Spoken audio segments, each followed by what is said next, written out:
Hi, this is Karan from San Francisco.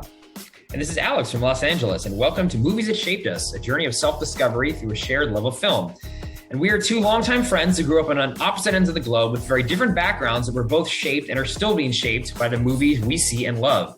And each episode will cover a topic around important people, places, events, and moments in our lives and explore it through three of our favorite movies. We hope these movies and topics are fun and revelatory to you, just like they've been to us. And Karan, so why don't you tell the listeners what we're talking about today? Yeah, so our topic for today is movies that shaped our attitudes towards life. Ooh, big one.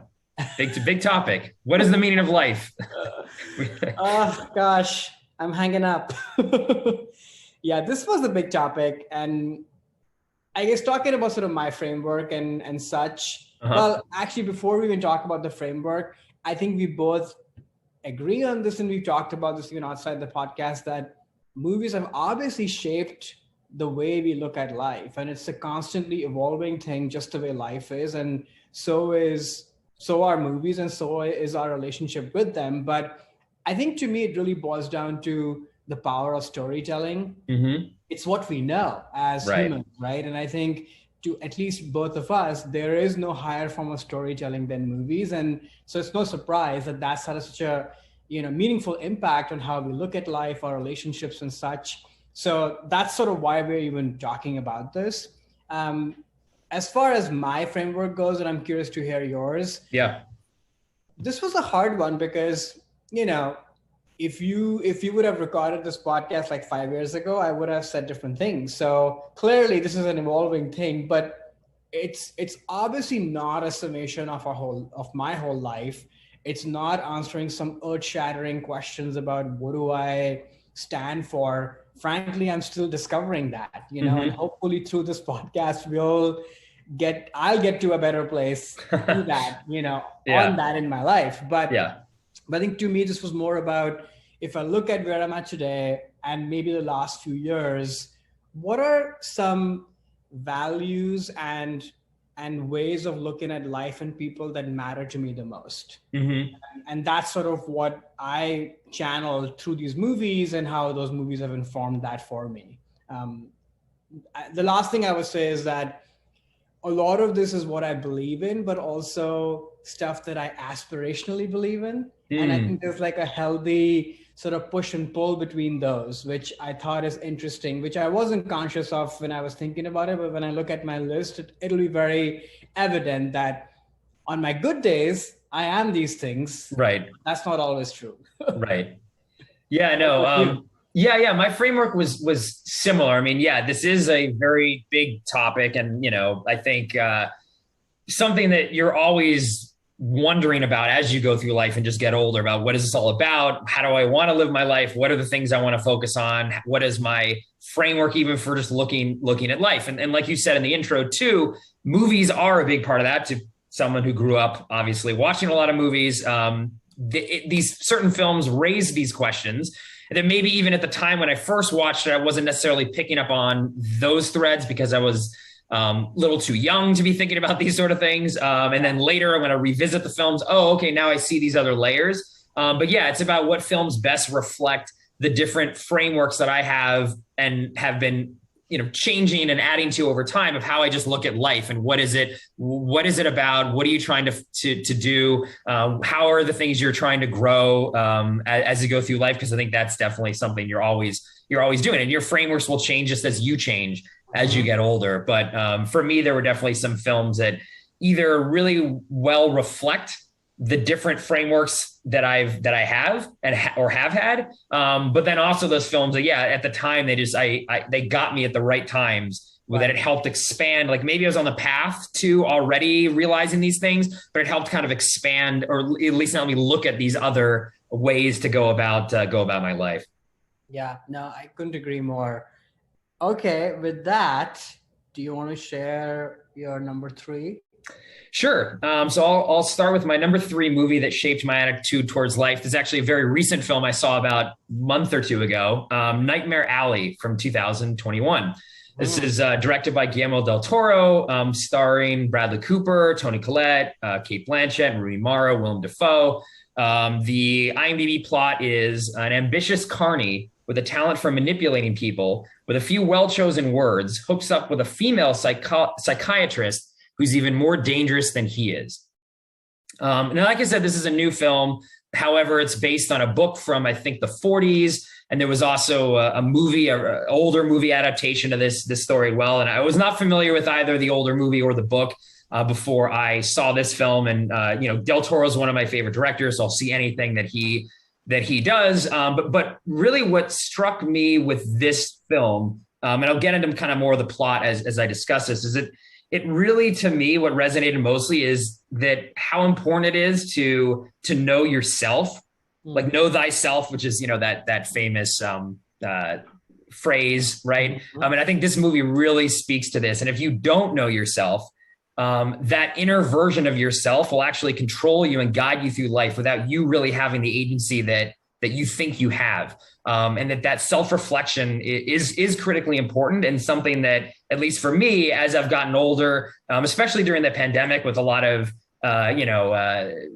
self-reflection, not necessarily meditation, but reflectiveness, therapy, all these different things to help me better know myself, I'm able to realize the parts of myself that have been controlling my life. So, for example, in this film, Bradley Cooper's character starts off the movie actually like running away from his past. Like he had a relationship with his father that he didn't like. His father is very weak, an alcoholic.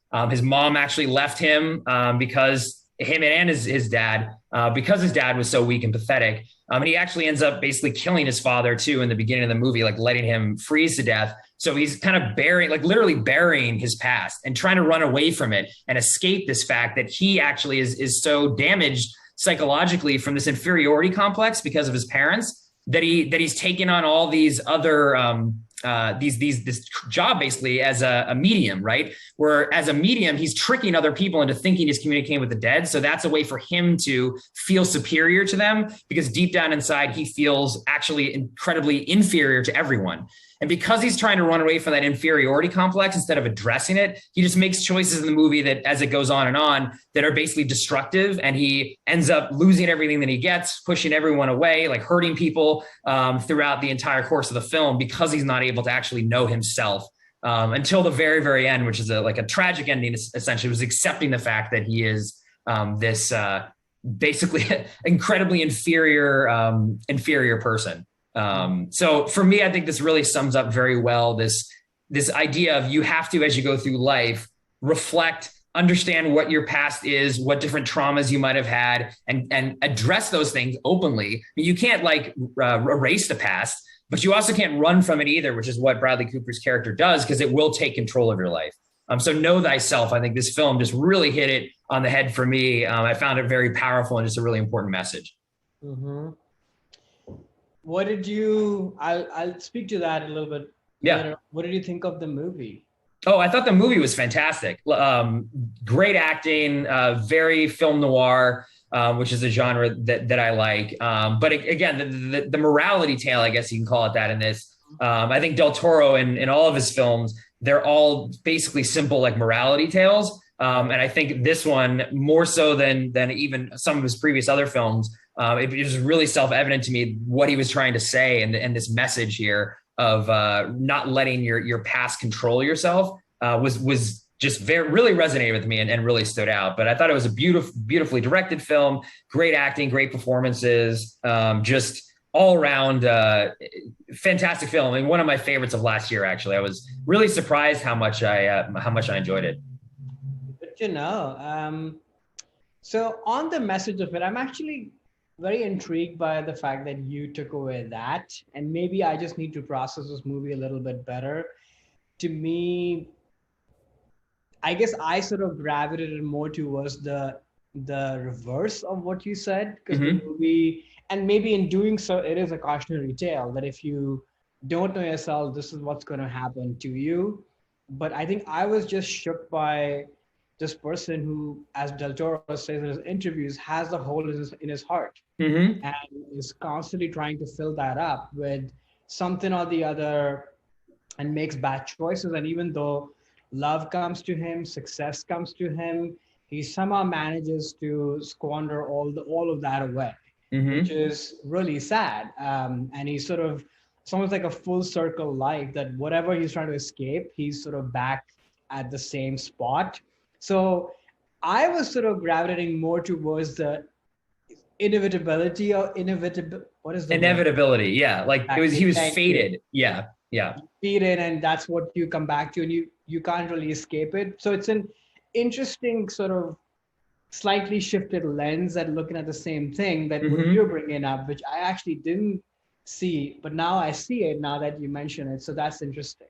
Yeah, like he is fated only because he is, like, you know, Del Toro said. I mean, I didn't read that interview, but yeah, he does have a hole in his heart, and that hole is this inferiority complex that he got from his parents. I mean, actually, I love how they only subtly mention the fact that about his mom and his dad, even though that really is the largest thing. And that is what drives this entire plot, actually, is his background. And it only barely comes up. And it's in one or two scenes that kind of get into it, but that's really that is his hole. And he's trying to fill it with all these things because instead of addressing it and recognizing, oh yes, I have this inferiority complex, and really knowing himself, that's the only way to fill that hole. And because he doesn't do that, his psychological damage from his past is what makes it fate and inevitable that he winds up at the end of the movie basically with nothing. And he's like the worst version of himself at the end, just because he doesn't understand himself, and instead he's trying to run away from it. And I think that's the message that I got away from this movie, that if you, and this is something, again, I think just recently I've been realizing a lot with life, is that if you don't properly know yourself, then your subconscious is actually controlling you, and things that you might feel are actual fate or quote unquote destiny is really just the fact that your subconscious is guiding you in this direction. But I think you can, by knowing yourself, overcome that and then be able to have more agency in your life and make those decisions, knowing that. I mean, again, you can't, like, just like Bradley Cooper's character can't change his past. He can't make his mom stay with him. He can't make his dad not an alcoholic. But I think because he's ignoring those things, that's why he ends up with the fate. So I do think the fate is definitely part of this, but not in a sense of like destiny where you have no control over it. It's only because he's ignorant of himself. And that's what I think is something as I go through life, I'm always learning more about myself as I go through it. And the more I do that, the more I've realized the more control I actually have over things than I might have thought before, where I was like, okay, well, I'm making this decision. I don't really know why, but I'm just going to make it. It's like, well, actually, now I know why, because of certain things in my past, and it opens up more opportunities for me the more you know yourself. So that was why this movie really spoke to me so much, even though I've only seen it one time a month ago, but it really just hit me, that message. Wow, yeah. And to your point, like, I mean, I don't know, like from my point of view, I don't know if you can control everything. Obviously, you can't control the outcomes, but right. What you can control is the choices that you're making. And if you are making those choices with some recognition of who you are and the why behind it, I think you can be at more peace with those decisions. And that's something that really resonates with me. I've always tried to do that. Whether those decisions are right or wrong, that's a different thing. Of course, yeah. You know, of course, you look back at them and question them even. But in the moment, they definitely speak to a truth of where you're at and where you've been, right? The movie itself, though, and maybe I need to watch this movie again. And also, I watched the Tyrone Power movie maybe 2 months ago or so. Oh, okay. I watched this one. Okay. Which is amazing. And maybe I shouldn't have done that. I'm mixed on the Del Toro movie. There are aspects of it which I really love. Obviously, the crafts. Oh, yeah. How the whole thing is constructed. I do think it's a little bit duller than it needed to be. In terms of in the middle parts and such, the pacing of the movie. And I'm still sort of wrestling with this, because though I really admire and appreciate the craft side of it, in some ways, I think all that spectacle, though it did stay with me, so I give it full credit. Right. In the moment, I think it maybe overpowered some of the subtleties of the movie and what is happening.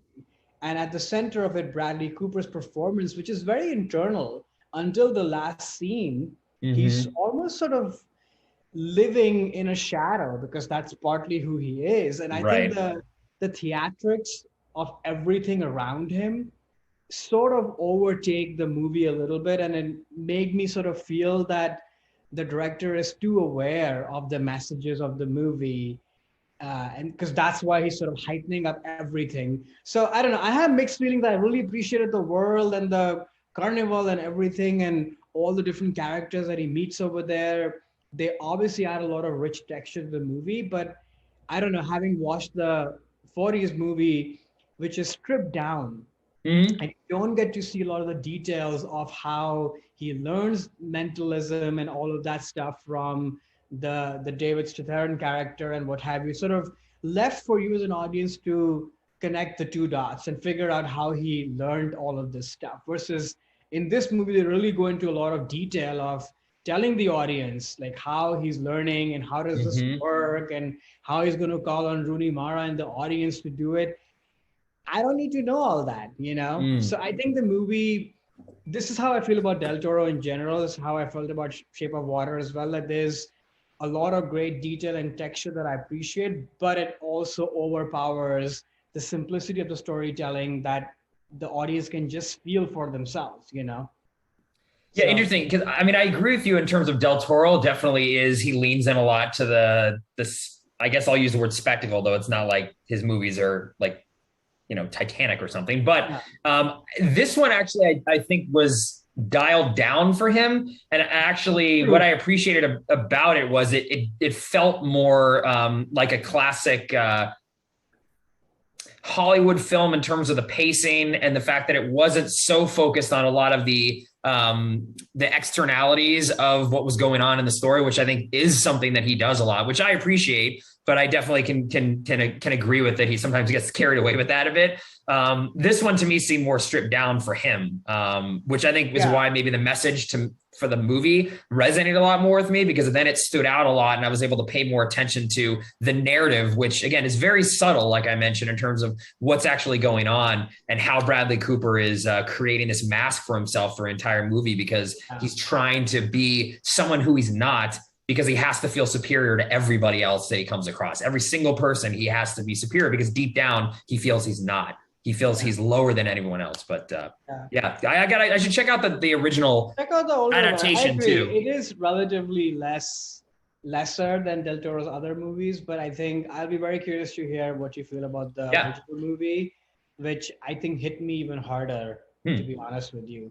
That said, Bradley Cooper's last scene was unbelievable. It'll stay with me for a very long time. I almost wish if the entire movie was at that level where the histrionics and the theatrics of the accompaniments were dialed way back, and it was just the performance and the characters that were, you know, on the screen taking the lead of it all. But yeah, anyway, still a great movie for sure, and I'm excited to rewatch it again. Okay, so my number 3 is this little movie called Arrival, which came out in 2016, directed by Denis Villeneuve. And I'm pretty sure I'm butchering this name, as I've been told by some of my friends recently. Starring Amy Adams, Jeremy Renner, Forrest Whitaker, and a whole bunch of people. The plot is basically a linguist works with the military to communicate with alien life forms after 12 mysterious spacecraft appear around the world. So, you know, on first brush, this movie is a brilliantly made science fiction movie, and you can just take it as that, great crafts and everything. But I think what really hit me about this is sort of one of my beliefs that's, I think, shaped more and more in the last 4 or 5 years, which is that people are not that different from you as much as you might think in your mind. And if you really take the time to learn and listen and engage with them, you will find common ground. You will find a way to communicate with them. You may not always agree with them, but that's okay. And maybe, of course, the movie takes it to sort of a, you know, utopian reality that everything is good and, you know, all the countries of the world sort of communicated and talked with each other and everything is fine. And I sort of, you know, I don't know how much I sort of line up with that, because it's it's much harder than that in real life. But at the core of it, I think that message is something that I really believe in. We live in a world which is so divided right now. I've been an outsider in for the last many, many years because I've lived in different parts of the world, and I've subconsciously always practiced this in a way. When you're an outsider and you know, people around you don't necessarily know you or where you're coming from. And I think everybody can relate to that in some way or the other. I'm not, an exception here, obviously.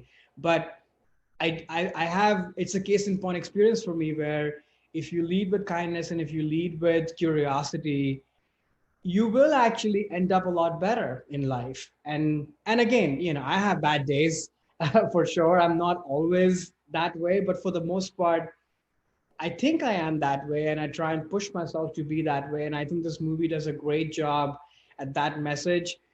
Maybe not so much in how all the countries got together and saved the world, but definitely in what you see between Amy Adams' character and the aliens. And I think that to me is the core of the movie, and I guess Amy Adams' performance with it, where it's a very technical movie. It's a very dry movie. Otherwise, there's a lot of great effort put into building the world and such, but the score and the movie doesn't sentimentalize what is happening. It's all of it is in Amy Adams' face and her eyes, and the fact that this woman who is flawed but strong, but also is very good at what she does and stands out amongst this pack of people who are also very human. You totally understand where they are coming from. There are no bad guys in the movie. It's a very human response to attack the unknown and protect what you know. I get it. But the way she portrays this character who stands up against that in her own way, literally figures out a new language to talk to the aliens. I thought that was very moving to me, and it didn't quite hit me the way it did in my first watch of the movie, but I watched it a couple of times after, and that's the part that really stays with me. And I applaud Denis for doing that in a way that any other movie director would have made this movie very sentimental and hokey, because the subject matter is like that a little bit, especially the ending. But the fact that it's devoid emotion in everything else but Amy Adams is by design, and I thought that was very smart. So yeah, that's my number 3, Arrival, and I hope I can channel Amy Adams more and more in my daily life. Yeah, this is a good pick. I think so. I've seen the film when it came out. I'm not a Villeneuve fan. On paper, he's a director that I should like, so I keep going back to his movies, but they just never land well with me. So this one I rewatched. So I'd seen it once in the theater, rewatched it for the podcast, thinking maybe I would have a deeper appreciation for it. Still didn't really take to it. But I think the theme that you hit on of communication is obviously a big theme in this film. And I think it says a lot of great things about not only the importance of communication, but the danger of miscommunication. Yeah. If you're misinterpreting what someone else said because you're not able to see it from their point of view, you're just thinking about it from your own point of view. And that's what the humans are not only doing with the aliens a lot, misinterpreting, oh, there's a weapon maybe. Well, okay, well, we've already militarized, so maybe that they're trying to do the same thing. But then also you notice it. Exactly. With each other, yes, the world does come together very quickly. There's factions that start breaking off because they don't want to talk. The Chinese and the Russians don't want to start sharing information with the other groups. So the communication breakdown amongst the Earthlings is also a problem in the film. So it's not only like communication breaking down and misinterpretation. I think those are all themes that are very important and something that the more I've lived, the more I've seen this becoming a problem of miscommunication, but then also not listening to somebody else and trying to understand them, not just listening to what they're saying, but understanding them, which is what Amy Adams' character is trying to do throughout this entire film. It's not just what is the word, but what does that word mean? And she even talks about, from a linguistic standpoint, okay, well, this is the sentence you want to tell the aliens. Well, we have to make sure they understand what the meaning of your is. We have to understand the meaning of like the planet is, or what your intention, like all the different words in that sentence, where you might just say, oh, why are you on the planet Earth? Usually those alien invasion movies, that's the first question they ask. And they just expect the aliens to know what that sentence actually means and every word in it. And I love that part of the film where she's breaking down that sentence and then trying to make sure that she understands the other person and not just what they're saying. You have to have the understanding first. So I think that's a message that resonated with me when I saw the film the first time. And I definitely think even the second time coming into this film with the framework of what we're talking about helped me, that message come out even more to me when I saw it. I'm glad to hear that. And quite a masterclass, like you were saying, in empathy, which we can always use more and more of. Exactly. And I love that you said that, yes, it's about the spoken word and the scripture, but it's really more about the intention behind it. Right. And we as people, we often don't look at that. We've already made up our mind because of our own biases as to what this person is going to say, without even interrogating what they really mean and where they're coming from. And if you did that, you'd realize, oh, actually, we believe in the same stuff. We are just saying it differently. So yeah, pretty powerful, and it just seems to resonate more and more. So I'm very happy you took that away from it too. Yeah. Okay. Cool. What's your number two? Yeah. So my number two film is a documentary film from 1982. I guess you could call it documentary. It's Koyaanisqatsi. So it's going to be kind of hard to describe what this film is, but let me just use the IMDb description, even though it's still pretty vague. It's a collection of expertly photographed phenomena with no conventional plot. The footage focuses on nature, humanity, and the relationship between them. So this film might be a little bit hard to talk about and describe to people that aren't aware of it. And I'm sure most of our listeners probably have not heard of this film. It's more of a cult film, I think.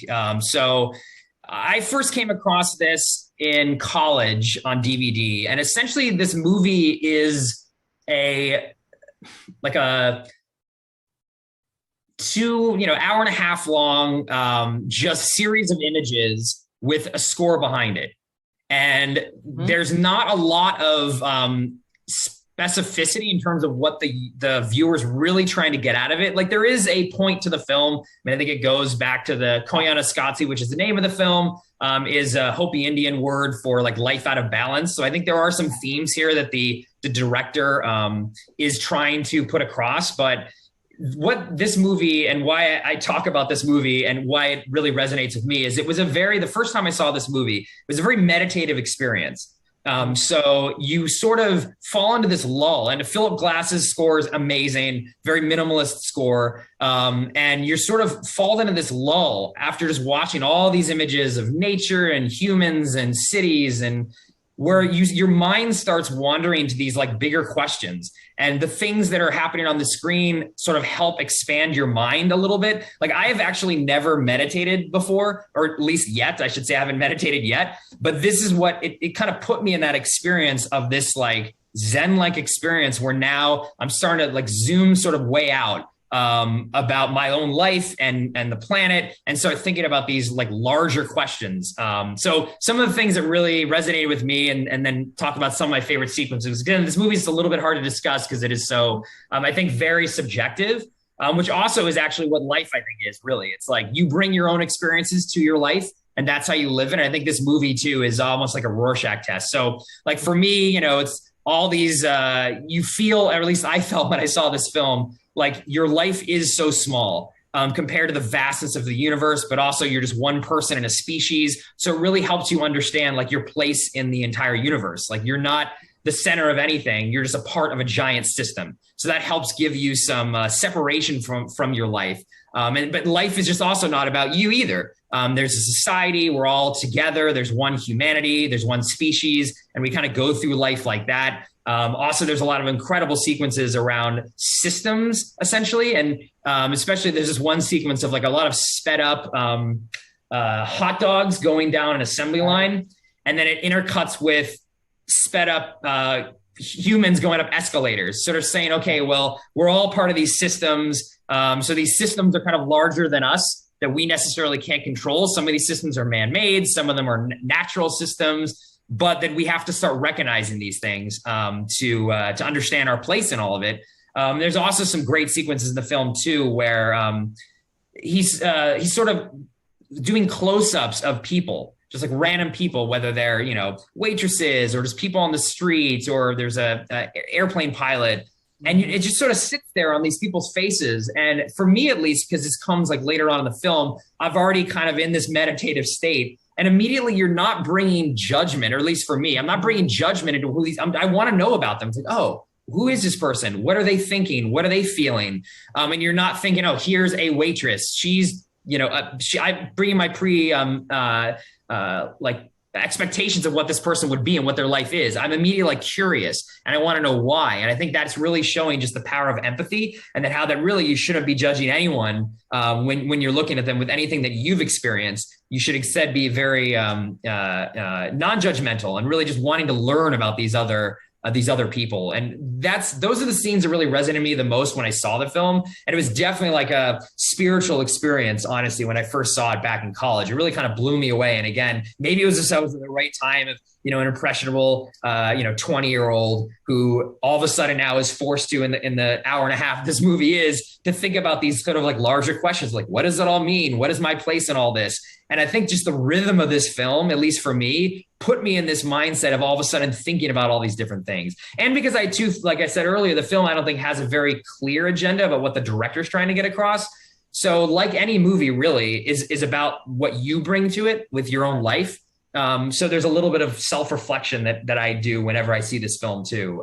But it's definitely hard to describe the experience without seeing it. And I also feel like this is a movie where if you're not in the right state of mind, you get bored after 5 minutes, or your mind starts wandering to sending text messages or checking email or browsing Twitter, and you're sort of losing what this movie's trying to do, which is kind of put you in this meditative state. Just sit back, listen to the amazing Philip Glass score, and see these incredible images and start thinking about all these grand questions. Yeah.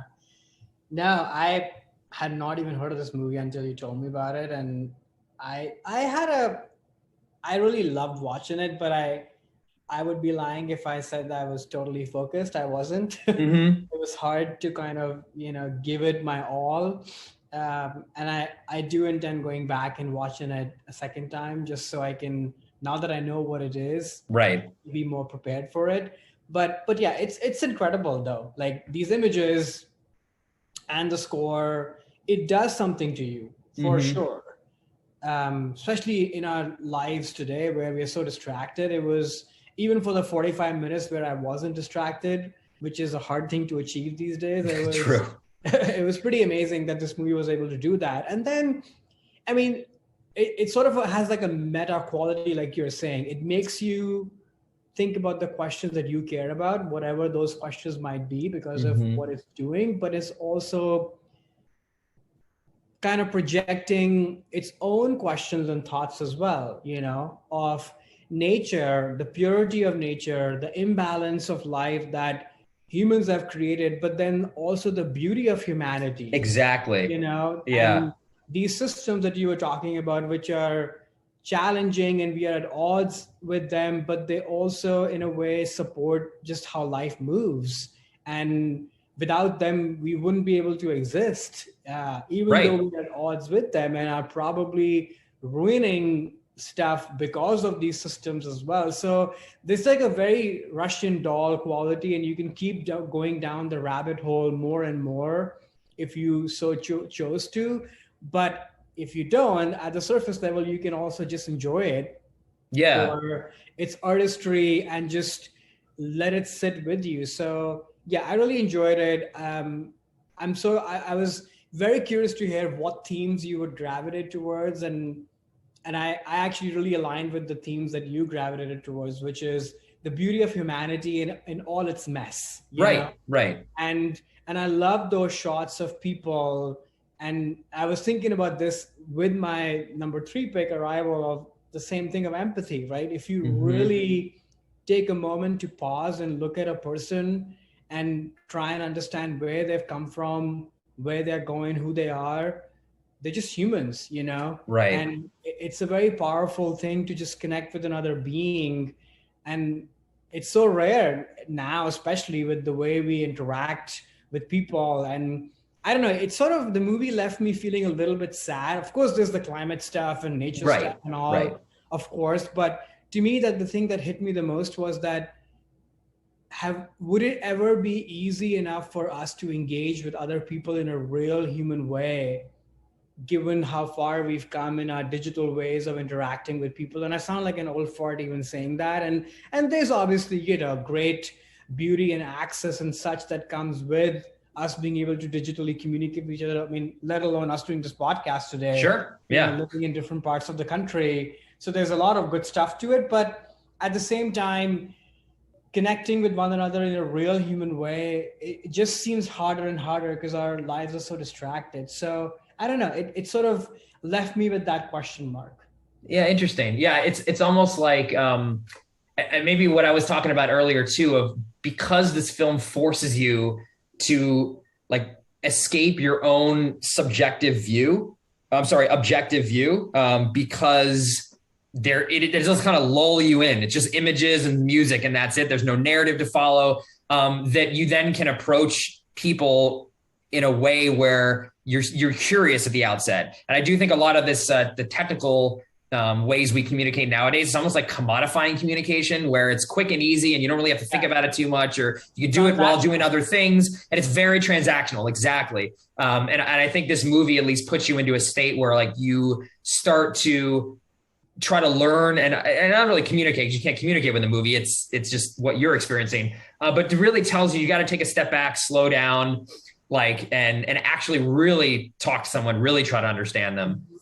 That's something too that I definitely feel when I watch this film. I mean, in many ways too, it also to me feels like a movie where if an alien came down and made like a documentary about Earth to take back and be like, hey, look at what this planet's like and the people are like, this movie feels almost like that to me, like directed by such an alien. Like everything in the movie feels very like you're looking at something that you're not a part of, which is really cool because I feel that as a viewer too. Like I'm detaching now from being a member of the human species, but then looking back and be like, oh wow, look at all the beauty we've done, but also the negative sides of it. And it's very it's like a lot of big questions to me get asked. But I do think you're right. It is a lot of looking at the movie now, 20 years after it came out, and how far the technology has evolved, especially around communication. It just does beg the question. But and the great thing about this movie too is was made before all this stuff. Yeah. And it's making you question things now about technologies that didn't even exist 20 years ago. And I think that's just the power of this film, because it just opens your mind up so much to all these different questions that even if the film's not directly addressing anything about the internet, I mean, or social media and all this stuff, but it still is talking about that in a way because it's what you bring to it. So I'm glad you saw it. I think it's a interesting film and hard to talk about without, actually having seen it first. So hopefully that with the listeners, we've gotten enough, intrigued them enough. Well, they'll go out and try to check this out, but it's definitely, I call this an experience, and one that I'll never forget, seeing this for the first time when I was 20 and just being like, oh my God, like, what is life? Guess what? We're still talking about that same question 20 years in. I know. We'll keep doing that. Which I guess is the point. Yeah, exactly. Cool. So what's your number 2 movie that shaped your life? All right. So my number 2 is Sullivan's Life. Came out in 1941, directed by Preston Sturges, starring Joel McCrea, Veronica Lake, Robert Warwick. And the brief synopsis is Hollywood director John L. Sullivan sets out to experience life as a homeless person in order to gain relevant life experience for his next picture. So I watched this movie during the pandemic for the first time because there's this great video series on YouTube, which I don't know if you checked out, but I highly recommend it, called What's in Your Criterion Closet, or Criterion Closet Picks. Yeah, it's great. Yeah. And I so many people kept picking up this movie, and I was like, oh, I've seen a few other of Preston's movies, but I had not seen this one, so I really seeked it out, and it hit me pretty hard. And maybe it was watching it in a pandemic year, but I think it does speak to, and you know this about me, Alex, this sort of existential crisis side of me, which is perennial. I feel like I've always had it from what I can remember, which is like, what is life about? Should I be doing something more? Whatever the stuff that I'm doing, is there meaning behind it? The people that I engage with, should they be richer? Should I be richer as in thought and mind? Should I be bringing more to these interactions? And I'm always sort of questioning that at various points in my life, sometimes even during a day, in a meeting or an interaction with a friend, where I'm maybe a little judgmental on myself and perhaps even them, just in sort of wanting it to be more, And I think what this movie really does so brilliantly and lightly in Preston's hands is that, yeah, all those questions are valid, and we as humans will keep questioning them. But at the same time, there is levity and value in whatever you are doing and whoever you are engaging with, no matter how silly and light and meaningless it might feel on the surface. But the point is, if you're doing it well and if your heart is in it, it does matter. And there is value to it. And of course, the movie is doing this in a very literal way about movies, because the main character makes comedies, and he's questioning that, what is the worth of these movies? And I should probably go and make something that's more dramatic and more visceral and has more, lofty expectations. And that's why he goes on this whole journey. And then for those who haven't seen the movie, it's a bit of a spoiler alert, but he, as living as a homeless person, he ends up at a prison somehow, and there he watches all his prison inmates watching a Walt Disney cartoonist, laughing their faces off and just connecting with each other and having that moment of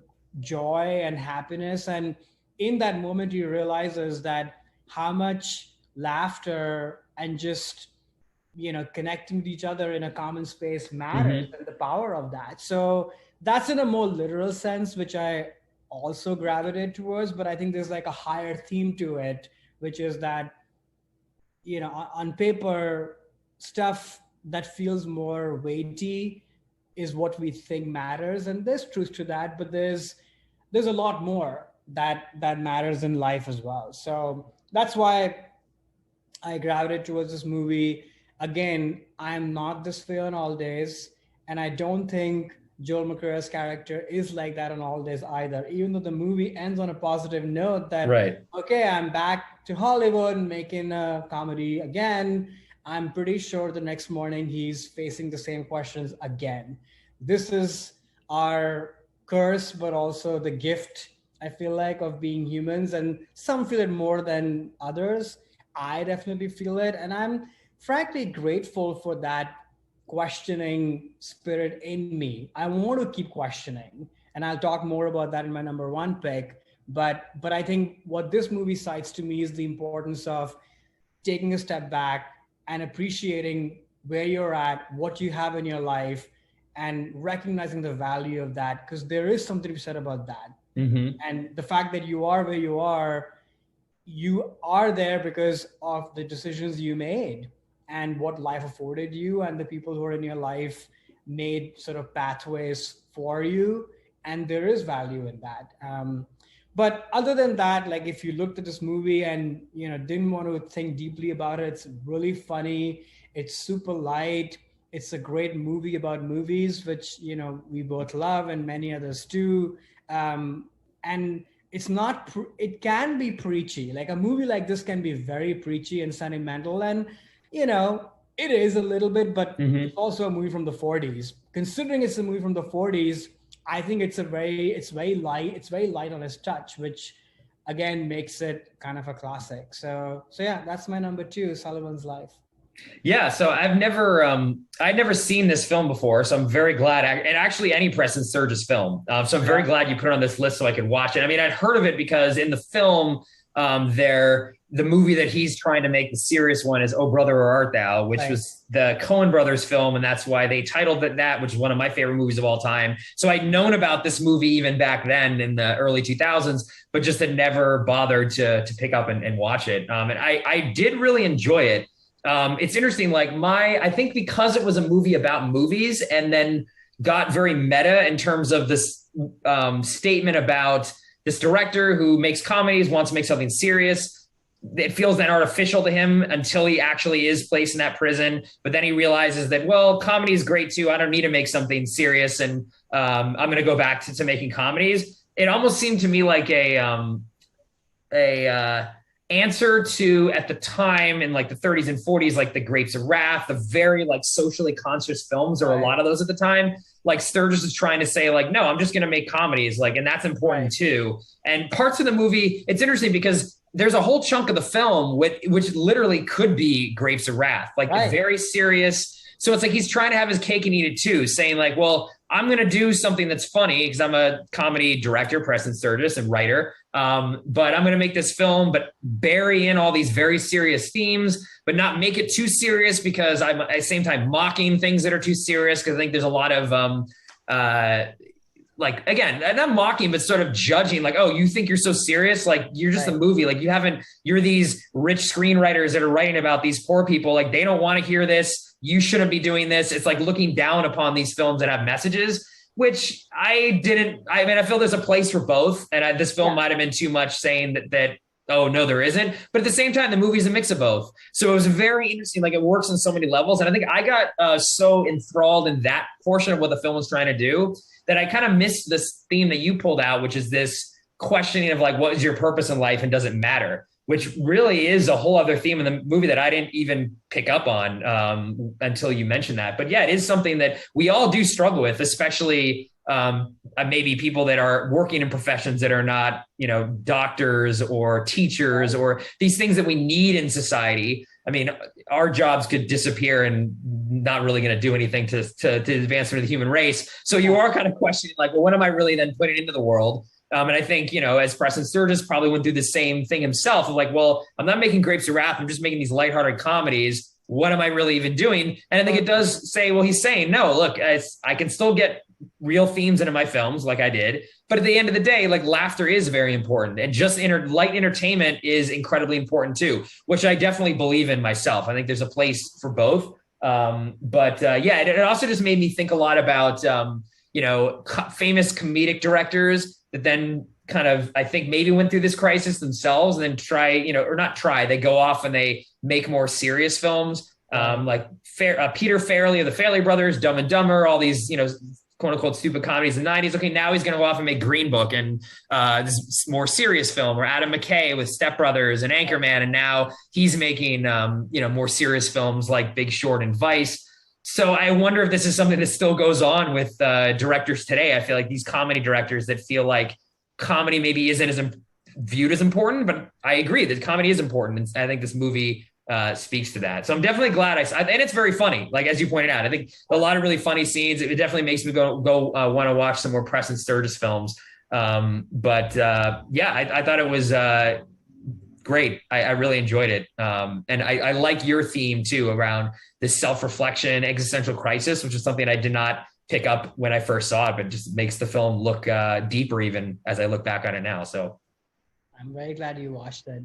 And yeah, I highly recommend all of his stuff. And to a point of, this is probably happening today as well with the directors you mentioned, is because this existential crisis question that we talked about, I think it's a common question that every human faces. Yeah. And the Hollywood industry is no exception. They also are constantly questioning that, oh, if you're going to give the top prize to, a lighthearted comedy, would that be worth it? And that's why historically comedies don't do that well. So I think there's, like you said, there's like so many meta qualities to this movie, but I'm very glad you watched it. Yeah, no, again, thanks for putting your list, because I wanted to see this for a long time, ever since I saw Brother Where Art Thou. And I'm glad I finally did. Cool. All right. What's your next? Okay, so my number one film that has shaped my attitudes towards life is The Truman Show from 1998. So this is directed by Peter Weir, starring Jim Carrey, Ed Harris, Laura Linney, written by Andrew Nicole. And the IMDb plot summary is an insurance salesman discovers his whole life is actually a reality TV show. So for folks that aren't as familiar with the plot of this film, I'll kind of expand on that because I think it touches on a lot of the themes that I'm going to be talking about. So this is basically a television show that's been going on for 30 plus years that is following the life story of this man, Truman, which is who Jim Carrey plays, who started off life as a baby on this show, and everyone as an entire life is an actor. Everything is being directed and scripted, even though he's not aware of that. So he's going through his entire life thinking he's living his normal life, but all of his wife, his friends, his family, everything is on a set, a gigantic set. It's being broadcast out to the entire world, and everyone's very interested in what his what he's doing and how his life is going. And it's over the course of this film as he starts to realize, oh, wait a second, this isn't, something's amiss here. Something seems off. He starts to suspect, and then gradually realizes at the very end of the film, oh my gosh, like I am being manipulated. I am an actor in this show, and nothing's been real. And then he has this moment at the very end when he's talking to Ed Harris, who's the director, creator of the show, about his life, and he has to basically make a choice of does he leave the show or does he stay on the show, having known this. So this movie, I loved it when I first saw it. And more over time, the different layers of what this movie is trying to say have been revealed to me, or there's a lot of different things that I've taken out of it. And the first one, even that I was understanding when I first saw this back in theaters in 98 was, it's kind of an allegory for life in a way. Like when you start out as a kid, you do feel like you're the star of your own show. Everything's about you. You're selfish. You think the world revolves around you because it kind of does, right? Your parents are making all the decisions for you, like they're, directors or writers of your own life. And then at some point you have to then take a step out of that and leave and break off those, that comfort of having everything being controlled for you and the safe environment, and go off on your own and discover yourself and live your life. And I think that is what Truman ends up doing at the end of the film when he realizes he wants to leave. It's like he's finally leaving the nest that he's been in. And I think that's something that all of us have to do at some point in our lives. But it's not just necessarily the leave the nest of your childhood. I think there's a lot of systems around you that set boundaries for you that you don't really even realize. Again, your parents for sure, but there's also societal expectations, your job, relationships, systems of economics, capitalism, all these things that actually are systems that you're in that you don't really even realize you don't necessarily have agency in. But it's safe to just leave those things in place, go about your life, and not really think about what those things that might be controlling you are. So I think even after you leave the nest and go off and live your life, there are still other things that are controlling you. And really you have to recognize them first of all. And then you make that big decision of, do I change how I'm living my life, or do I stay within this lane that kind of society has laid out for you? And I think that's something that, again, Truman at the end decides to leave the show and go off into the real life, even though Ed Harris is trying to convince him to stay. Oh, you have nothing to fear. Stay on my show. All the problems are still out there, just like I create for you here, but at least you'll be safe. And I think that's something that you have to take that leap of faith. Not only, again, with leaving home when you grow up, but more likely just leaving these other, recognizing these other systems that you're in and taking a chance and really, going out there and, it might not be perfect, but at least you're making that decision and you have that agency. So for me, that really is the meaning that's resonating for me the more and more times I watch this film. And there's especially that end of the film too, when his boat, so he's escaping, and he's on his sailboat and he crashes into the edge of the set, which is a sky. And he's there and he touches the wall for the first time. And that's when he realizes that he's actually, his biggest fears of him being on in this controlled environment are real. And he has this incredible breakdown. There's, this music and everything. And it's just really powerful. And that is that moment of, shock, but also acceptance of your place in the world. But then once you know that, you have to then take action to break away from it. So the more I come back to this film, the deeper it gets to me, or deeper it is to me, and the more layers on just how to live your life. I think this movie just does an incredible job of showing. Yeah, I couldn't agree more. So I had avoided this movie for a very long time because whenever I read the synopsis, I was like, oh, I know what this is going to be about, and Right. it's fine, but I still want to watch it, and maybe things are going to turn out really badly for him, and blah blah blah. He's going to find out because it's obviously not real. But I'm so glad that I watched it for all the reasons you pointed out. I also think the movie is brilliantly created and constructed. It feels like a movie that was made like today. It just felt so current and relevant. And I didn't watch it when it came out, so I don't know what the reactions were then. But that is, by just that standard itself, it's such a great movie. The one other theme that I also picked up on was from Ed Harris's character, is a very interesting character, who in some ways is sort of trying to play God in this world that he's created, right? Exactly. But at the same time, in those final scenes, you see the love that he has for Jim Carrey, because to him, Jim Carrey is sort of like his son in a way. And I kind of found that to be pretty moving. And back to your sort of leaving the nest thing that you were talking about, it sort of it gave us a parallel, not just for the child who has to make his or her own decisions and leave home and figure out their life, but it also shows you what happens to the parents. They brought you up, they tried to give you this safe world that they thought was the best for you, and now you made the choice to leave. It's not an easy decision for them. Of course they are fearful, and somewhere in the back of their minds they know it's the right thing for you to do and figure out your own life. At the same time, they want you to protect you as much as possible. So I thought that was very interesting, and I just added like another layer to the movie. I don't think the movie would have landed the way it does if you didn't have this other parallel kind of mirror effect going on with Ed Harris's character. And he's not portrayed as just like the bad guy who's controlling everything. I mean, there are elements of that for sure, but it's a great performance, Oscar nominated. So yeah, amazing. So well done. I'm so glad I watched this movie.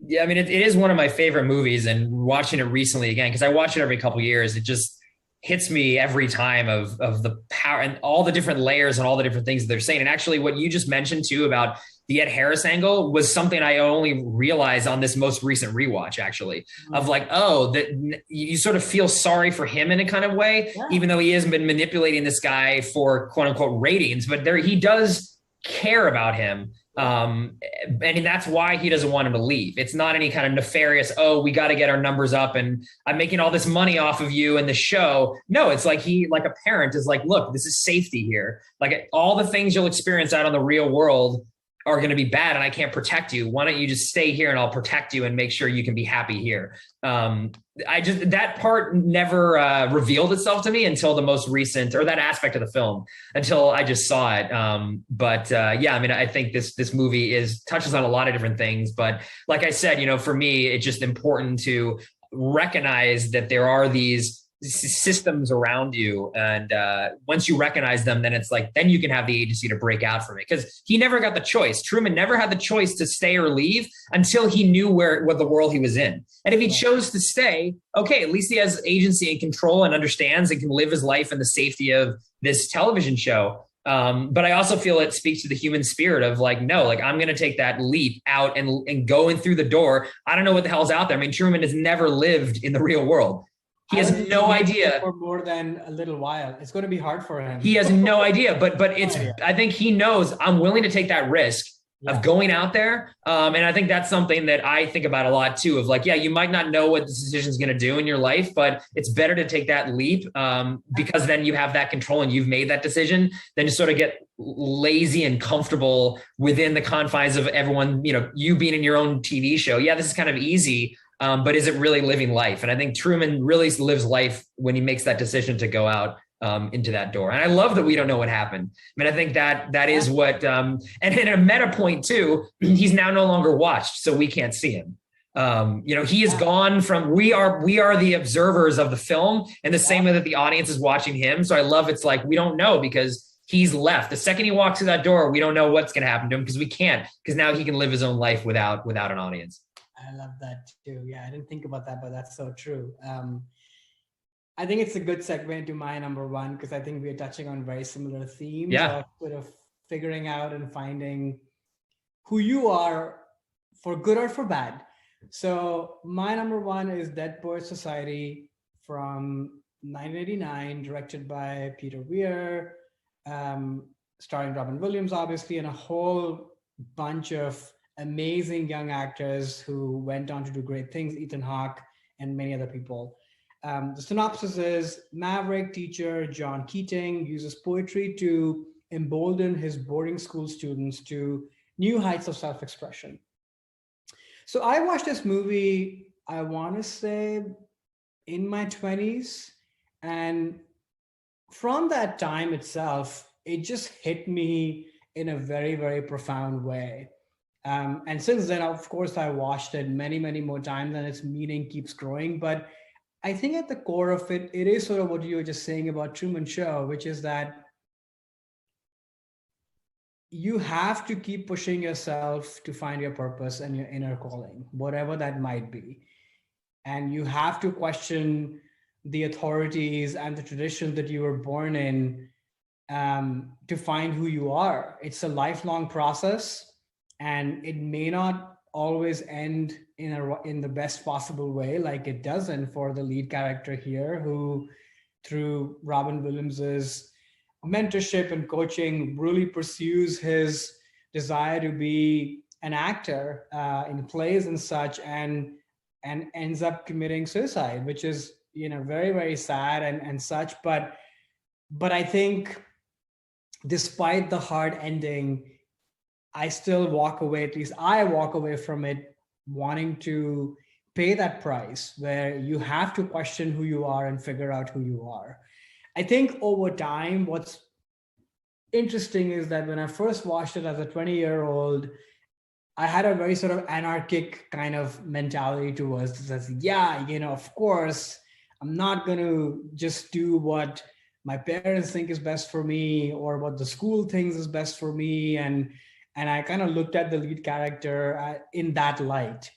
But over time, as I've grown older, like we've been talking through other movies too, to me, it's now more about questioning, leaning in, interrogating what is being handed to you, really assessing if this means something to me or no, and then sort of taking a call, as opposed to just like, flipping the table, or in this case, standing on the table. So I think it's sort of just grown deeper and deeper for me in that aspect. The other big theme of the movie, I think, is just the power of mentorship and power of people who believe in you. It's something that I crave so much in my life. I think I am my best self when I'm surrounded by people who believe in me. And it's not about approval. It's just that somebody is by your side and has got your back and makes you feel supported, And I think this is one of the best portrayals of that ever for me in my movie watching history, of just looking into Robin Williams' eyes, the way he looks at these boys, how much he cares for them. I've had moments of that in my life through teachers and mentors and bosses and friends and obviously parents, but it'll be a lifelong craving for me because it's just so amazing. And then the last theme I would touch on is just finding your own people, through this kind of catalyst in the form of Robin Williams's character. These boys, they find who they are, and it's just so fun watching them kind of go to this cave and have their Dead Poets Society meetings, and they're going on these walks and talks with their professor and bonding with each other. I think I didn't have that experience in my life. I wish I'd had that experience, but I was very, envious of that that people at that young age finding their tribe, and it's a tribe that not just doesn't like agree with each other all the time. They're exploring life together. I think that's the beauty of it. Like finding a tribe that wants to explore life with you, which makes it so rich. So yeah, I this is a personal favorite. Even though I know how the movie ends, I always break down because how touching it is. And I guess the other theme is just fathers and sons. This movie can very easily portray the father as a bad guy who's just controlling his son for no rhyme or reason. But there's humanity there. You understand where the father is coming from. It's a time where they don't come from an illustrious, influential, rich family. So for them, the son doing well at this hoity-toity boarding school and sort of playing by the rules is important. He has no idea, and he's never sort of questioned what his son wants because he didn't grow up that way, the father. His father never gave him that agency either. So I think you really feel for it. And the last few scenes when the parents in the library are just like, and the father especially, are just completely wrecked. It wrecks me every single time. So beautiful movie, transportive in its quality, the world that they build, beautiful fall movie. What a great launch pad for so many young actors. It's just so delightful to watch Ethan Hawke and Josh Charles and all these people who obviously went on to do great things, but this is where they started. It's like a meta quality because for them, Robin Williams was that character in real life in a way. And I've heard Ethan Hawke talk a lot about that, where, how he was so serious as a young actor and how Robin Williams just wanted to laugh and play and really sort of showed him the path to see that, and value that. So yeah, this movie will stay with me forever. And I hope I keep, questioning and pushing the meaning of life. So yeah, that's my number one. Yeah, this film is fantastic. I would have put it on my list if you hadn't on yours, because I've also have connected with this film for many, many years. I actually saw this for the first time in high school on video, and I went to an all boys private school with uniforms. And this reminds me a lot of that. Like I lived a very similar experience to what is portrayed in, it wasn't a boarding school, but it was that same type of environment. And I've definitely had teachers that have pushed me in this kind of way in that similar environment. So I always had identified with this film simply because of my own life experience for my entire life. And I come back to it quite often. I think it's incredibly powerful. And like you, actually, the first time I did see it, the messages I got out of it were, nonconformity and don't listen to your teachers or whatever. That was what first resonated with me. And the more and more when I go back to it, the other themes start, coming out. Obviously, there's the famous sequence of carpe diem, like seize the day, live your life. And then I love the message too, where Robin Williams is basically, talking to them about kind of defending liberal arts education in a way of being like, well, yeah, you can do a job or pursue something to live your life, like a STEM thing, but that's not what you live it for. Like you live your life for your passions, and there's nothing wrong with then pursuing those. Like if you just make all your money and have a career, but it's not fulfilling to you, then what's the point? And that message definitely resonates with me a lot. But the most recent time I saw it, actually, it was interesting because I was looking at it more with this through the lens of it's a system that's kind of oppressing these kids, system of society, the school, expectations of their parents. Definitely Neil, who's the character you mentioned who commits suicide. He's under all those pressures of this system. And in the end, the system does win. Like the system fires Robin Williams. He gets fired. He gets blamed for the kid pursuing acting and eventually killing himself. And the kids are back and like the more with a mundane teacher, and Williams there is leaving. But there is the, I guess, positive ending, because you could look at it as negative, like Robin Williams gets fired, this kid who gets inspired commits suicide because he can't beat back the system of his own parents' expectations. But at the very last scene, like you referenced, the students stand up on their desks in solidarity against the system to support the teacher, even though, again, he is getting fired. It's not like they're doing anything practical, but it's showing that they will never forget. And to me now, I get the message of, there is there are these systems that do control you. And the only way to fight back against them is really through solidarity. Like if one student stood up on that table and said, I support you, Ron Williams, but no one else really does, that doesn't really mean as much as all of them kind of getting up together. And then it's that they recognize amongst themselves what this system has been doing to them. And then as a group go and then push back against the system. And then that is really something that I think the only way you can fight back against these things a lot of the times is with other people and not really on your own. Because like Neil, the student who committed suicide, he failed to do that. He didn't get enough then support from his classmates there. And I think you raise a great point too about the father, which is something also that as I've gotten older and rewatched the film, that character does become a little bit richer. And the tragedy of his character, I do think you kind of touched on too, is he's trying to live vicariously through his son. He never had opportunities, so he's forcing his son into the life that he actually wanted and wasn't able to achieve. But instead, his son doesn't want that life. He wants to be an actor, wants to pursue something different. And because he is too afraid to stand up to his father and really be honest with him about what he wants out of life, because he has that fear, then that his father never really understands him. Going back to your theme from Arrival, they have miscommunication. The son is afraid to say what he really wants in life. And the father isn't really, doesn't know himself enough. Actually, going back to one of my films, Nightmare Alley, he's now burdened with this. I came from nothing and I worked my way up, and my son should do the same, because he's living his son's life instead of letting his son live his own because of this past trauma that he has that he's not able to get over. So in a way, this movie, actually, the more I talk about it, does kind of encapsulate every single one of the films we already talked about. It really is just it's a masterpiece. And Robin Williams' performance is one of the best performances I've seen in a film. It's just really inspiring and definitely moving every time I see it. So I'm definitely glad we're talking about it. It's a fantastic movie. Yeah. Also, two Peter Weir movies, which is interesting. What a great coincidence. I agree with you on sort of, the solidarity and fighting back with the system. That's definitely a part of it. To me, the theme that resonates even stronger is that each of those boys are changed people now. Right. Together or alone. Mm-hmm. And yes, you can, if you want to go and fight the system together, you can do that.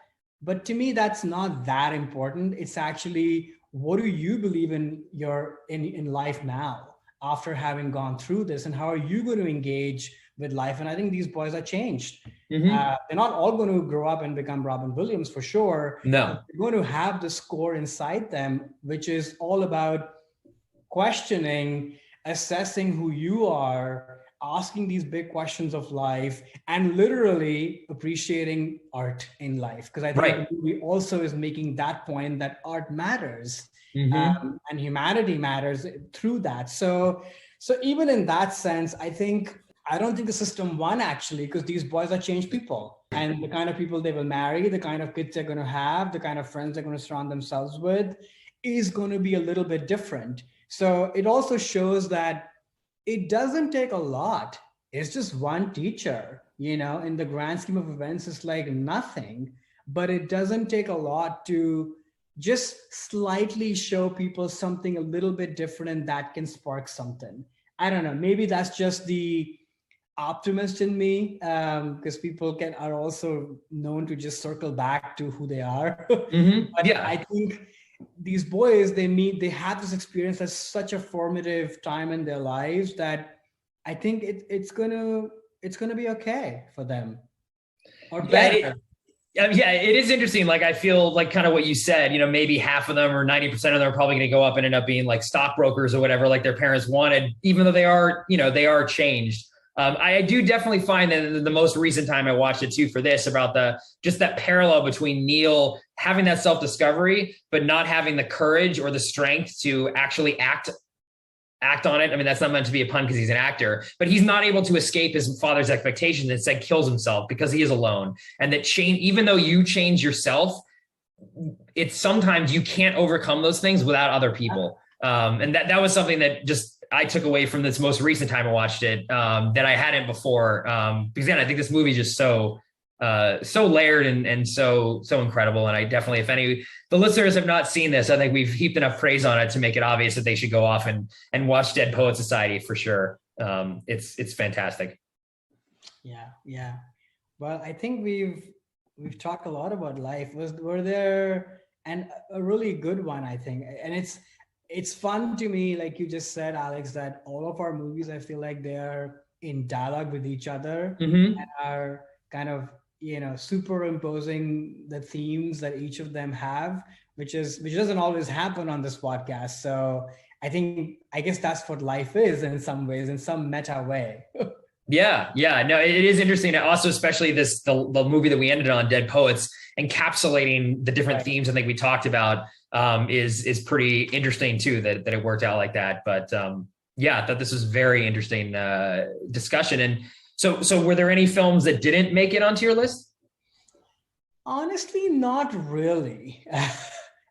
I think this is one of the few episodes, at least where I'm at in my life right now, that I feel pretty good about this list. There were movies that I was considering, but none that sort of made it to the top 5 or 6 that I would even want to mention. At least, not for me. What about you? Yeah, so for me, Dead Poets, again, I would have actually included it somewhere had you not mentioned it, because I do think that for sure. So that one didn't make it, but needs an honorable mention.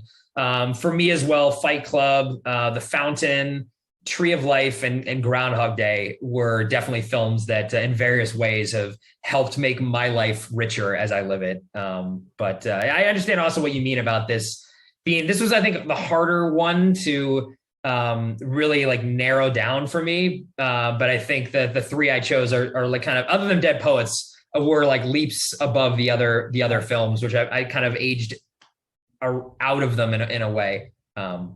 Yeah. I mean, it was funny that when I had a lot of movies when I was thinking about it, but then once I locked these 3, the rest of it just completely fell off the board. Because it was so clear that there's nothing else that I wanted to say, really. I mean, if we ever did a part 2 on this, I'm sure I'll have more. And one thing I was reflecting on was that I maybe sort of took a more aspirational route to this list, as opposed to the things that I'm not proud of in me. And that's almost like a different podcast where I'm sure there'll be other movies that sort of highlight the darker side in me, which I'm not always proud of. So, but that's for another pod. Yeah, that what's that like Freud or Jung concept of like everyone's the shadow inside of them that is the reflection of all the negative parts of them. That'd be interesting actually as a topic for sure.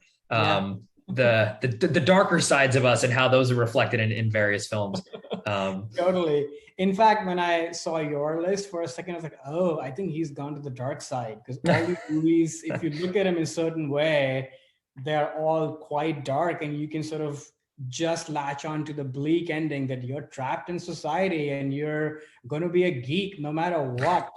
And you've ruined the planet, and all the systems that you're in are just going to crush you, and you'll never leave the TV show of your life. So my head did go there. I was like, oh gosh, this is a different list. But I was very happy that you had totally different themes and takes on these movies. So this was really fun. Well, looks like that's our episode. I hope you all enjoyed hearing about our lives and how movies have shaped them, and would be very curious to hear what you all come up with as well. But until next time, see you soon. It was great to chat about this, Alex. Yeah, this is great. Really interesting. And I think we solved the meaning of life. So we're done. All right. Well, we appreciate your support. Please don't forget to subscribe or follow us on the various podcasting platforms, and we'll see you next time. Bye. Bye. Hey all, quick apologies. For some reason, I kept saying Sullivan's Life as opposed to Sullivan's Travels. So if you're looking to find this movie, it's Sullivan's Travels. So yes, you'll find it that way. Sorry about that. Thank you.